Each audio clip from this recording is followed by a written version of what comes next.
Shalom Yisrael. Want to start by giving all praise to Yahweh Ba'Shem Yahweh Shai, double honors to the Apostle GMS and to the Elder Apostle GMS, and honor to you brothers doing the work in truth, war, sincerity. Now, one thing I've been meditating on is this whole abortion thing, man. Because you get all of these people that go, so what if she's been raped? It's a thing. She's a victim of incest. That should surely be a reason to think about, to basically allow and accept abortion on those terms. So I basically, I did some of the research on the whole topic, and I'm just gonna read a few articles for you, because man, if I can just go, I'll save that for later. So this is basically an article from this website that you can see here, abortionfacts.com.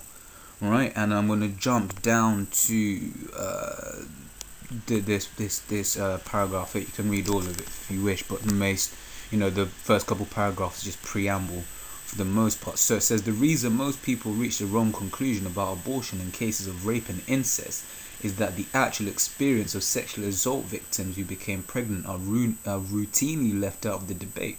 And why is that? Because ultimately, the elites are all about this, destruction of the family. They want to take the world's population down from 7 billion to 500 million, and this is a nice legal way that allows them to do that. Okay, so most people, including sexual assault victims who have never become pregnant, are therefore forming opinions based on prejudices and fears which are disconnected from reality. For example, it is commonly assumed that rape victims who become pregnant would naturally want abortions. And that's a good point, because whenever people bring up this argument against you, that's the main argument they come with. But Lord's will, I can bring out some facts that you can shut down anyone that comes with this whole rape, incest, this, that, and the other. When it comes to abortion, man, because it's just murder, man. And for the most part, because Margaret Sanger, I'm going to put the video up at the end or beginning of this video. Margaret Sanger, her thing was basically put the abortion clinics and all of that sort of stuff in the neighborhoods where Jake lives, because then that way that's always a way out for them, which is why the majority of abortion cases are Jake. Okay, so but in the only major study of pregnant rape victims ever done, Dr. Sandra Muckhorn found that 75 to 85% chose against abortion. This evidence alone should cause people to pause and reflect on the presumption that abortion is wanted or even best for sexual assault victims. Now I did, because that's the thing, whenever you're looking up numbers, you always have to, check, the sample group, and the sample group for this was only like 79 people, and it was done in 1979. So, take that one with a pinch of salt. But it goes on to say, says several reasons are given for not aborting. First, approximately 70% of all women believe abortion is immoral, even though many also feel it should be legal choice for others. That whole, and for the most part, it's that whole, if she's been raped, she's a victim of incest, this, that, and the other. It says approximately the same percentage of rape victims believe abortion would be another act of violence perpetuated against their bodies and their children. Second, some believe that their child's life may have some intrinsic meaning or purpose which they do not yet understand. The child was brought into their lives by a horrible, repulsive act, but perhaps the Most High or fate will use the child for some greater purpose. Good can come from evil. Because now they're going on that whole emotional thing of rape, this, that, and the other. But according to the scriptures, she's a virgin, she's not betrothed, and you deal with her however way you want. She's your woman. She can try and cry about it, but she's your woman. The only time rape is going off is if she's actually someone's wife, or if she's betrothed to someone, because then that becomes adultery. Okay, so it says, what did I just? Okay, so it says third, victims of assault often become introspective. Their sense of value of life and respect for others is heightened. They have been victimized, and the thought that they in turn might victimize their own innocent child through abortion is repulsive. Fourth, at least at a subconscious level, the victim may sense that if she can get through the pregnancy, she will have conquered the rape. By giving birth, she can reclaim some of her lost self-esteem. Giving birth, especially when conception was not desired, is a totally selfless act, a generous act, a display of courage, strength, and honor. It is proof that she is better than the rapist. While he was selfish, she can be generous. While he was destroying, she can be nurturing. So they got them emotives in there to sway your perception. It says if giving birth builds self-respect, what about an abortion? This is a question which most people fail to even consider. Instead, most people assume that an abortion will at least help a rape victim put the assault behind her and go on with her life. But in jumping to that conclusion, the public is adopting an unrealistic view of abortion. Let me just see if the jump straight down. Let's see if there's okay, so I'll read this paragraph. It says abortion involves a painful examination of a woman's sexual organs by a masked stranger who is invading her body. Once she's on the operating table, she loses control over her body. If she protests and asks for the abortionist to stop, she will likely be ignored or told it's too late to change your mind. This is what you wanted. We have to finish now. Because at this point, they've all ripped the baby up into shreds, man. Slukia says, and while she lies there tense and helpless, the life hidden within her is literally sucked out of her womb. The difference: in a sexual rape, a woman is robbed of her purity.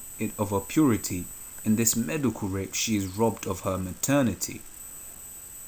You feel that?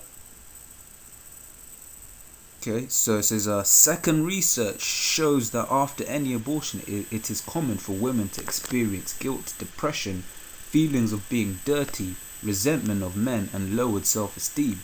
What is most significant is that these feelings are identical to what women typically feel after rape. Abortion, then, only adds to and accentuates the traumatic feelings associated with the sexual assault, rather than easing the psychological burdens of the sexual assault victims. Abortion adds to them. It says this was the experience of Jackie Backer, who reports, I soon discovered that the aftermath of my abortion continued a long time after the memory of my rape had faded. I felt empty and horrible. Nobody told me about the pain I would feel within, causing nightmares and deep depressions. Okay.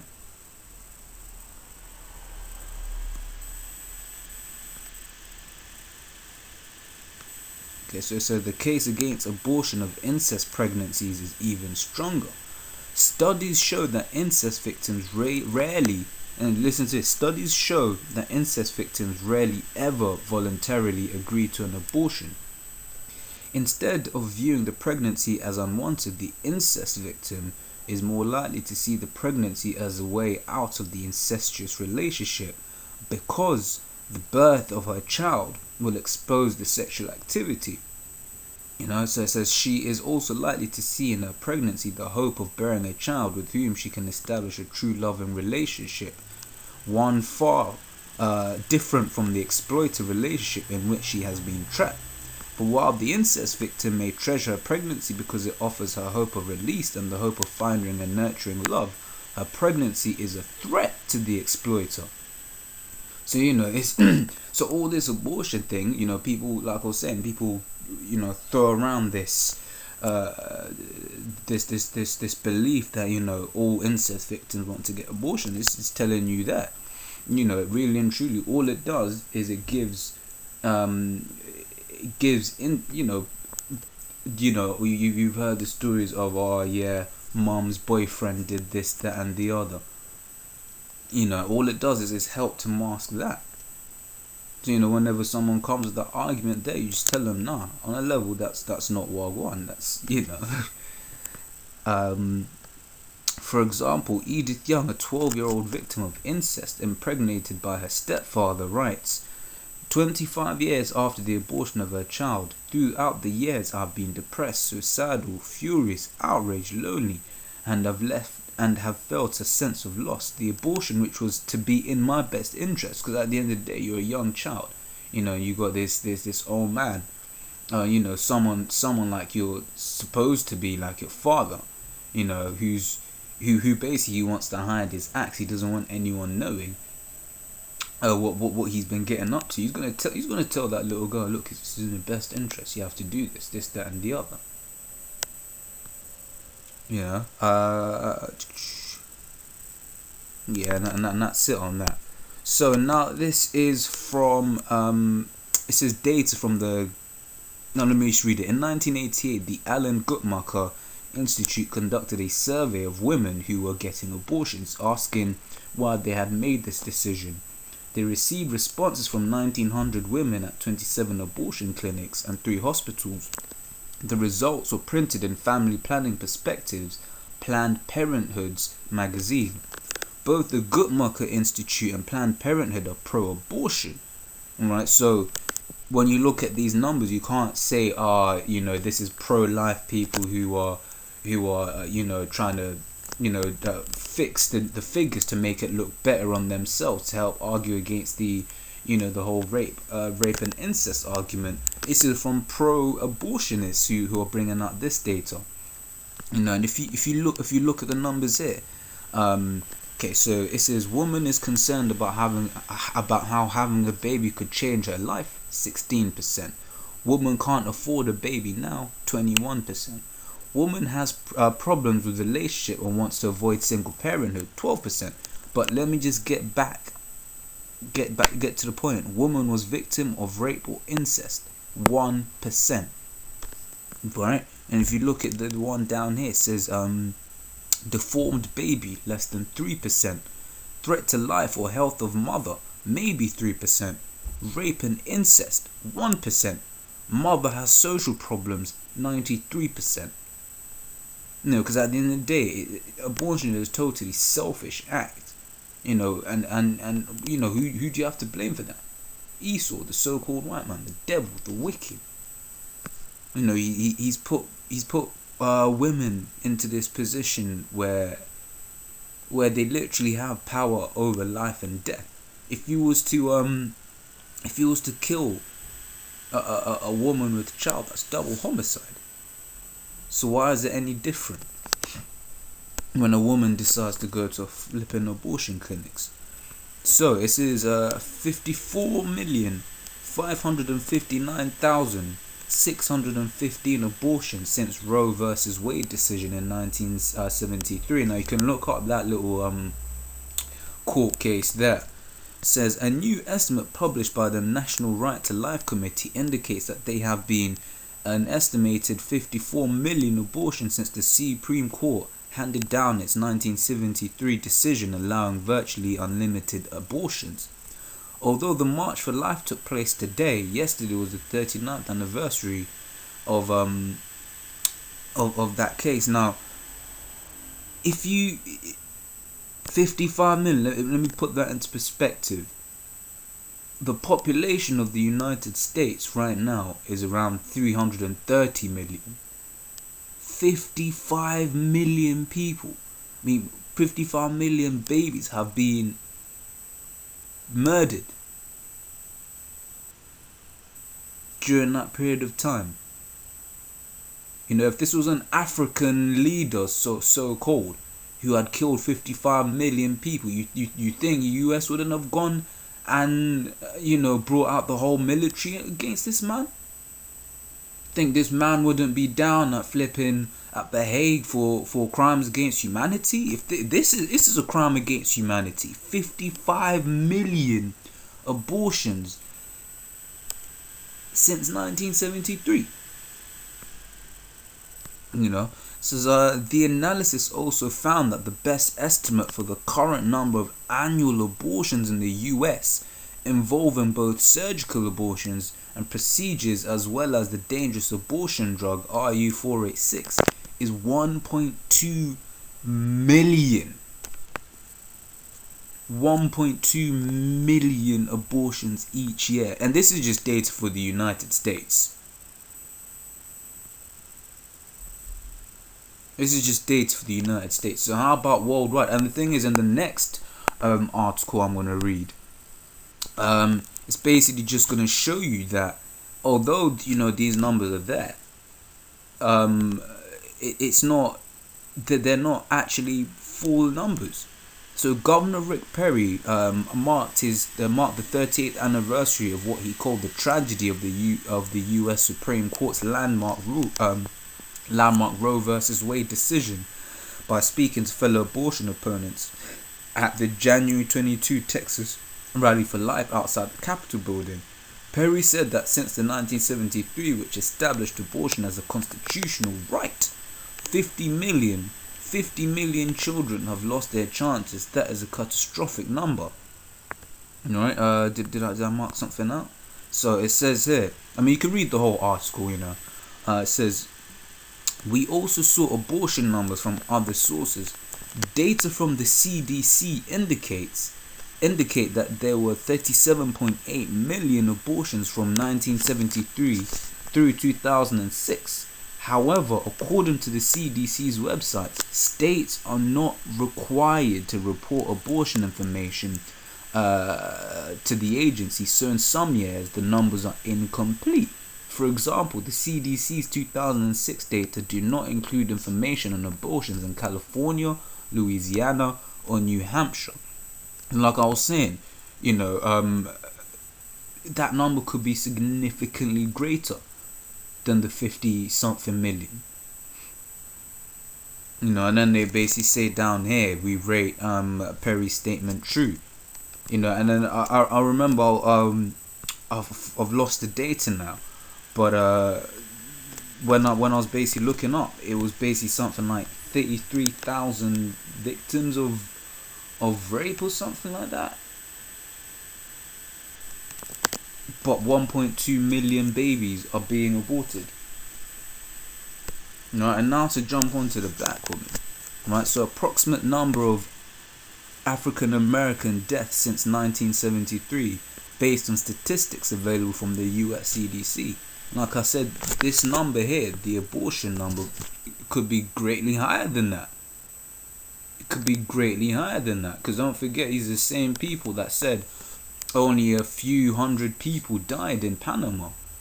When the US went over there, when the numbers, from independent research was, found it was more like 2,000, when the US was only saying around 500. It's like how the US is saying today, only a couple 100,000 Iraqis are being killed in the Iraq war, when other institutes are saying, no, it's more like 1 million. Because they always try to hide their wickedness, man. So AIDS, 292,000. Violent crimes, 306,000. So if you see that, so they call them niggas this, niggas that, killing each other. 306,000 since 1973. That's a big number, and it says just through to 2001. So that's been 14 years since this 11 million was given out. So violent, talk about how niggas this, niggas that, 306,000. But wait, because of Esau, 11 million from 1973 to 2001, Jake's children were killed. Like I said earlier on, if this was Joseph Kony, Robert Mugabe, Colonel Gaddafi and all of them, man, they'd be in The Hague right now, killing 11 million. In fact, you'd have many more military bases in those countries, because why? The US would have gone over there and said, oh, you're killing 11 million people.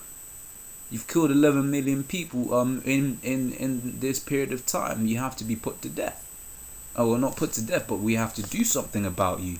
In Colonel Gaddafi's case, he was put to death. Alright, so this is in 2012. There were more black babies killed by abortion 31,328 in New York City then were born there. 24,758. The black children killed comprise 42.4% the total number of abortions in the Big Apple. This is just on black women, so imagine when you add in the Latin women as well. But like I said, who do you have to thank for this? You have the so-called white man to thank for this, man. 55 million.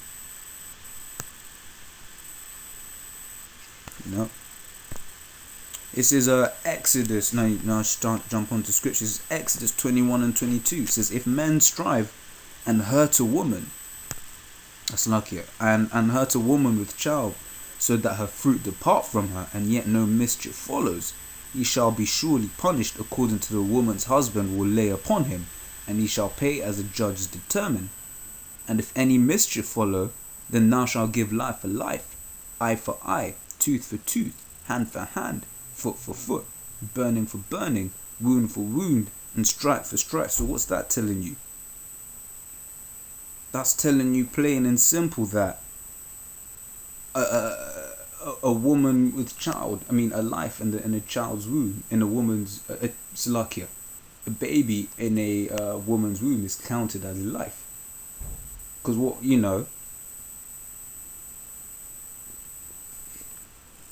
so get up the next scripture. It says Genesis 35 and 16. It says, and they journeyed from Bethel, and there was but a little way to come to Ephrath, and Rachel travailed, and she had hard labour. And it came to pass when she was in hard labour that the midwife said unto her, fear not, thou shalt have this son also. And it came to pass as her soul was departing, for she died, that she called his name Ben-Oni, but his father called his name Benjamin. And Rachel died and was buried in the way to Ephrath, which is Bethlehem. And I only brought that out to basically show you, Rachel died giving birth, but the child survived, because that's what the Most High wanted. If the woman's gonna die from giving birth, that's what the Most High wanted. Because at the end of the day, the Most High is the one that basically, he has the power of life and death. You know what I'm saying? So lucky, I'm just looking up some numbers on my phone. Is that I was basically saying. So it says it was 32,000 rape pregnancies a year, right? So they basically like saying, what if the woman's a victim of rape, this, that, and the other? What? There's 32,000 rape pregnancies a year, but there are 1 million abortions. 1 million abortions, but 32,000. That's you feel me? Like we read this statistic here. Rape and incest accounts for 1% of all abortions. This is just the US. So it says Jeremiah 1 and 5 says, before I formed thee in the belly, I knew thee, and before thou camest forth out of the womb, I sanctified thee, and I ordained thee a prophet unto the nations. When I'm bringing that out, because you have these women, they think just because they're holding the baby that they're the ones that are the ark, that basically think that it's their child. No, it's the Most High that created that child within you. Because these women nowadays don't seem to understand. Whereas in 2 Maccabees 7 and 22, and this is a good read, especially considering the time that we're coming into, the whole chapter that is, of the 7 brothers and how they got tortured for this truth. It says, and I cannot tell how, this is 2 Maccabees 7 and 22, says, I cannot tell how you came into my womb, for I neither gave you breath nor life, neither was it I that formed the members of every one of you, but doubtless the Creator of the world, who formed the generation of man, and found out the beginnings of all things, will also of his own mercy give you breath and life again, as ye have now, as ye now regard not your own selves for his law's sake. And that's reiterating the point that I made in Jeremiah 1 and 5. Because she had an understanding that actually these children came of me from the Most High. So just because you have a baby in your room, don't mean it's yours. It's the Most High that gave you that child. And by you going to them abortion clinics and killing that child, you're marked for death for that. That's murder. And you know what? That's why we have to deal with Esau. So with that, I'm just going to close up and say shalom. Hope you brothers were edified, and I'll put the links up down there. You can do more research, and if you find something of interest as well, you can just post it up on the comment board and that sort of thing. And and I mean, like I was saying, these feminists, man, they'll try to push this shit on you, but a lot of the time they're coming with that emotion, man, without any facts. Because going back to this, the top of this one, it says, unfortunately, most pro-lifers have difficulty answering these challenges because the issue of sexual assault pregnancies is so widely misunderstood. Especially them beta males as well. They have women shouting, oh, how can you say that? What if she was raped? What if it was incest? Well, I've just given you the facts. I've given you the numbers. 1% of all abortions in the US alone. So that's not factoring in Gook land over there. That's not factoring in Africa. That's not factoring in India. That's not factoring in the UK. Just look at this number again. 55 million. This man's the devil, man. So that good brigade Bruk the How, Bruk the Al Shai, Bruk the How, Bruk the Al Shai, Bruk the How, Bruk the Al Shai. Shalom. I'm Michael Hitchborn, and this is the American Life League Report. The federal government already funnels hundreds of millions of dollars to Planned Parenthood every year, so it should come as no surprise when it funnels your money to celebrate its founder. The Smithsonian National Portrait Gallery recently opened a new, federally funded exhibit that, according to the museum's curator, celebrates women who have challenged and changed America over the past century. Included in the list is notorious liberal feminist Margaret Sanger. The National Portrait Gallery website provides a brief description of Sanger, describing a concerned crusader who fought with the courage of a wounded tiger for the promotion of birth control. What the Smithsonian exhibit fails to mention, however, is that Margaret Sanger founded the largest abortion chain in the country, now known as Planned Parenthood. But the exhibit also fails to explain the racist ideology behind Sanger's promotion of birth control. Many people don't really know what eugenics is. Eugenics is defined as belief in the possibility of improving the qualities of the human species by discouraging reproduction by persons having genetic defects or presumed to have inheritable, undesirable traits. Essentially, eugenics is the creation of a master race by controlling who has children and who doesn't. An article appearing in the January 31st, 1922 edition of the New York Times bore the headline, "Mrs. Sanger says Superman is the aim of birth control." If creating a race of supermen is the goal, who did Sanger believe had genetic defects or undesirable traits that stood in the way? In his book, Birth Control, Facts and Responsibilities, Adolf Meyer quoted an essay Sanger wrote in 1925, entitled, "The Need of Birth Control in America." Birth control is not merely an individual problem. It is not merely a national question. It concerns the whole wide world, the ultimate destiny of the human race. In his last book, Mr. H.G. Wells speaks of the meaningless, aimless lives which cram this world of ours. Hordes of people who are born, who live, yet who have done absolutely nothing to advance the race one iota. Their lives are hopeless repetitions. All that they have said has been said before. All that they have done has been done better before. Such human weeds clog up the path, drain up the energies and the resources of this little earth. We must clear the way for a better world. We must cultivate our garden. In 1922, Sanger wrote a book entitled The Pivot of Civilization. In it is a chapter called The Cruelty of Charity, where she blasts programs that provide medical and nursing facilities to slum mothers as insidiously injurious. In the same book, Sanger called for the cessation of charity, for the segregation of morons, misfits, and the maladjusted, and for the sterilization of genetically inferior races. She also argued that organized attempts to help the poor was the surest sign that our civilization has bred, is breeding, and is perpetuating defectives, delinquents, and dependents. The Birth Control Review was Sanger's official publication for the American Birth Control League, and in 1932 she outlined her plan for peace.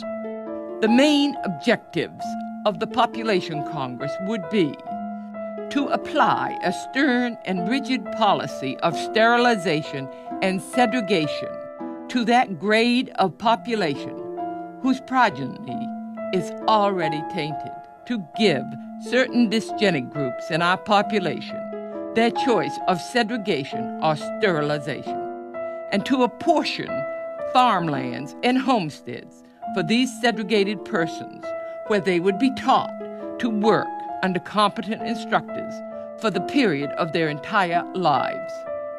Sanger's admiration for the eugenics programs of Nazi Germany were well known at the time. In 1933, the Birth Control Review published Eugenic Sterilization, an Urgent Need, by Ernst Rudin, who was Hitler's director of genetic sterilization and the founder of the Nazi Society for Racial Hygiene. In her praise for the eugenics programs in Germany, Sanger called for the implementation of such programs in the United States, specifically targeting African Americans. The following editorial was published in the 1932 issue of the Birth Control Review. The Negro problem is one of the most complicated and important confronting America. Whatever the ultimate answer may be, such an attitude brings to light the function of birth control as a necessary agency in its solution. The present submerged condition of the Negro is due in large part to the high fertility of the race under disastrously adverse circumstances. Thus, the question arises, to what extent birth control has had a eugenic effect upon the Negro race? If any question should remain about Sanger's racist agenda, a 1939 letter she wrote to Dr. Clarence Gamble should remove all doubt. We should hire 3 or 4 colored ministers, preferably with social service backgrounds and with engaging personalities. The most successful educational approach to the Negro is through a religious appeal.